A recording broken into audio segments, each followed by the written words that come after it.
Hello students, অসমী বিদ্যা মন্দিৰ YouTube চেনেলৰ অন্য এটা শিক্ষামূলক ভিডিঅলৈ তোমালোকক স্বাগতম জনাইছো। আজি সপ্তম শ্ৰেণীৰ ষষ্ঠ পাঠ নোকোৱাৰ পৰিণামৰ প্ৰশ্নোত্তৰসমূহ আলোচনা কৰিবলৈ ওলাইছো। এই ইম্পৰ্টেন্ট পাঠটোৰ প্ৰশ্নোত্তৰসমূহ আহাচোন আলোচনা কৰো।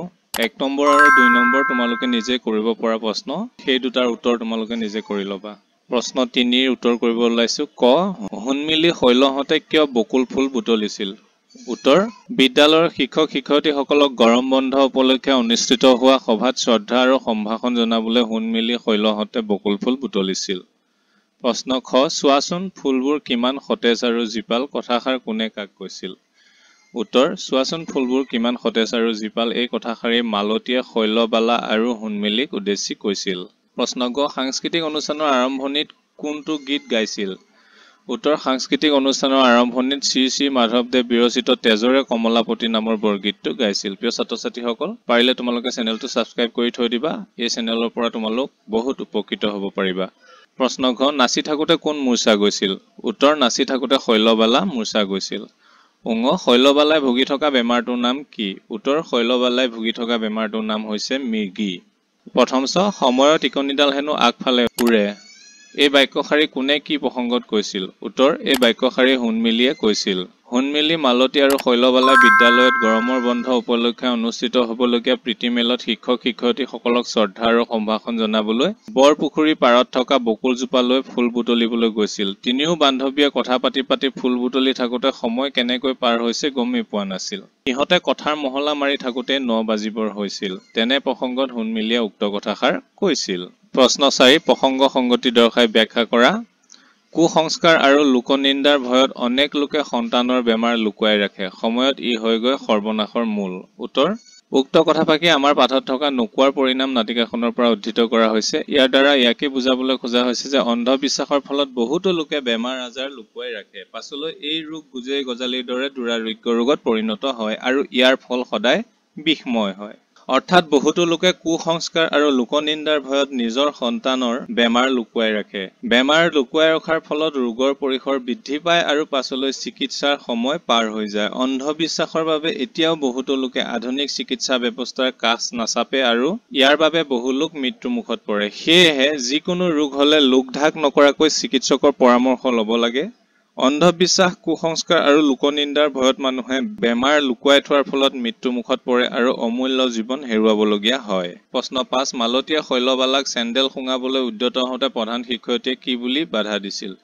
উত্তৰ মালতীয়ে শৈলবালাক চেণ্ডেল শুঙাবলৈ উদ্যত হওঁতে প্ৰধান শিক্ষয়িত্ৰী ফুলমতী কুৰ্মীয়ে বাধা দিছিল, কাৰণ চেণ্ডেল শুঙাই বেমাৰ ভাল কৰাটো এক কুসংস্কাৰ আৰু অন্ধবিশ্বাস বুলি তেখেতে জানিছিল। তদুপৰি চেণ্ডেল এপাতত বহুতো বীজাণু লাগি থাকে, যি শৰীৰৰ বাবে অত্যন্ত ক্ষতিকাৰক। সেয়ে প্ৰধান শিক্ষয়িত্ৰীয়ে মালতীক চেণ্ডেল মুখত শুঙাবলৈ বাধা দিছিল। প্ৰশ্ন 6 দলত আলোচনা কৰি লিখা। উপযুক্ত সময়ত বেমাৰৰ চিকিৎসা নকৰিলে পৰিণাম কি হ'ব পাৰে? উত্তৰ উপযুক্ত সময়ত চিকিৎসা নকৰিলে তাৰ পৰিণাম ভয়াৱহ হ'ব পাৰে। সাধাৰণত যিকোনো ৰোগৰ উপসৰ্গ দেহত দেখা দিলে ততালিকে চিকিৎসকৰ ওচৰলৈ যাব লাগে। সময়ৰ কাম সময়ত নকৰিলে তাৰ ফল সদায় বিষময় হয়। উপযুক্ত সময়ত চিকিৎসা নকৰিলে পাছলৈ সেই ৰোগ দুৰাৰোগ্য হৈ পৰে আৰু তেতিয়া চিকিৎসা কৰাৰ সময় নাথাকে, ফলত সেই ৰোগ সৰ্বনাশৰ মূল হয়।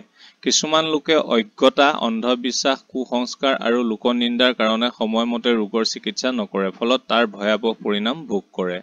সেয়েহে বেমাৰ হলে সময়মতে চিকিৎসা কৰাব লাগে। 7 নম্বৰ তলৰ সম্বন্ধবাচক শব্দকেইটা ভাঙি দেখুওৱা। মই উত্তৰখিনি কৈ দিছো। উত্তৰ মাৰা, মা, ৰা, ভাইৰ, ভাই, এৰ, ভনীয়েৰা, ভনী, এৰা, খুৰী একক, খুৰী, এক, ক, এনেধৰণে লিখিলেই হ'ব। প্ৰশ্ন 8 বাওঁফালে দিয়া শব্দবোৰৰ লগত সোঁফালে থকা নিৰ্দিষ্টতাবাচক প্ৰত্যয়বোৰ মিলোৱা। উত্তৰ ক পাণ, খিলা, বহী, খন, ল'ৰা, টু, ছোৱালীজনী, মহিলা গৰাকী।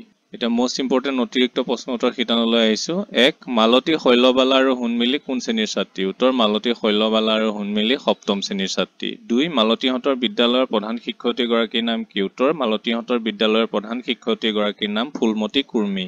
3 হুনমিলিহঁতে বকুল ফুলবোৰ বুটলি কি কৰিছিল? উত্তৰ হুনমিলিহঁতে বকুল ফুলবোৰ বুটলি সেই ফুলৰ মালা গাঁঠি গ্ৰীষ্ম বন্ধৰ বাবে অনুষ্ঠিত হোৱা সভাত শিক্ষক আৰু শিক্ষয়িত্ৰীসকলক শ্ৰদ্ধা আৰু সম্ভাষণ জনাইছিল।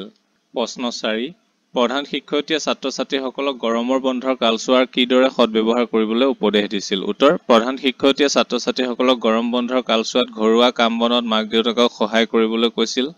স্থানীয় পুথিভঁৰাললৈ গৈ দুই এখন বাহিৰা কিতাপ পঢ়ি মনৰ দুৱাৰ অধিক মুকলি কৰিবলৈ উপদেশ দিছিল। প্ৰশ্ন ৫. মনৰ দুৱাৰ মুকলি কথাষাৰে কি বুজাইছে? উত্তৰ: মনৰ দুৱাৰ মুকলি কথাষাৰে জ্ঞানৰ পৰিধি বৃদ্ধিৰ কথা বুজাইছে। বিদ্যালয়ৰ প্ৰধান শিক্ষয়িত্ৰী ফুলমতী কুৰ্মীয়ে ছাত্ৰ-ছাত্ৰীসকলক গৰমৰ বন্ধত পুথিভঁৰাললৈ গৈ কিতাপ পঢ়াৰ উপদেশ দিছিল। বাহিৰা কিতাপ পঢ়িলে জ্ঞান বৃদ্ধি পায় আৰু মন সতেজ হয়। প্ৰশ্ন ৬. দোকমোকালি শব্দটোৱে কোনখিনি সময়ক বুজাইছে? উত্তৰ: দোকমোকালি শব্দটোৱে ৰাতিপুৱাৰ সূৰ্যোদয়ৰ সময়খিনিৰ কথা বুজাইছে। প্ৰশ্ন ৭. গ্ৰীষ্ম বন্ধ উপলক্ষে বিদ্যালয়ৰ ক'ত প্ৰীতিমেলৰ আয়োজন কৰা হৈছিল? উত্তৰ: গ্ৰীষ্ম বন্ধ উপলক্ষে বিদ্যালয়ৰ প্ৰেক্ষাগৃহত প্ৰীতিমেলৰ আয়োজন কৰা হৈছিল। প্ৰশ্ন ৮. প্ৰীতিমেলত নৃত্য আলেখ্যখিনি কোনে পৰিৱেশন কৰিছিল? উত্তৰ: প্ৰীতিমেলত নৃত্য আলেখ্যখিনি শ্ৰীমতী সোণমিলি আৰু তেওঁৰ সতীৰ্থসকলে পৰিৱেশন কৰিছিল। প্ৰশ্ন ৯. ডক্টৰ পেগুৱে এইটো পেন্দুৱে হৈ আছে, গৈ লিখিবা। ডক্টৰ পেগুৱে শৈলবালাই কি ৰোগত ভুগি থকা বুলি কৈছিল? উত্তৰ: ডক্টৰ পেগুৱে শৈলবালাই মেগী ৰোগত ভুগি থকা বুলি কৈছিল। প্ৰশ্ন ১০. মাক দেউতাকে শৈলবালাৰ বেমাৰৰ চিকিৎসা কিয় কৰোৱা নাছিল? উত্তৰ: ছোৱালীজনীক আনে বেমাৰী বুলি হাঁহিব পাৰে বুলি সংকোচ কৰি মাক দেউতাকে তাইৰ চিকিৎসা কৰোৱা নাছিল। প্ৰিয় ছাত্ৰ-ছাত্ৰীসকল, এই পাঠটোৰ প্ৰশ্ন উত্তৰ ইমানতে সমাপ্ত হৈছে। অন্য এটি পাঠৰ প্ৰশ্ন উত্তৰলৈ শীঘ্ৰে তোমালোকৰ ওচৰলৈ আহি আছো। তেতিয়ালৈ আমাৰ চেনেলটো ছাবস্ক্ৰাইব কৰিবা। লগতে প্ৰশ্ন উত্তৰ সন্দৰ্ভত যদি কিবা খোকোজা আছে তোমালোকে কমেণ্ট বক্সত জনাবলৈ নাপাহৰিবা। ভিডিঅ'টো লাইক কৰিবা আৰু লগৰ সকলোলৈকে শ্বেয়াৰ কৰিবা। আজিলৈ এৰিছো। ধন্যবাদ।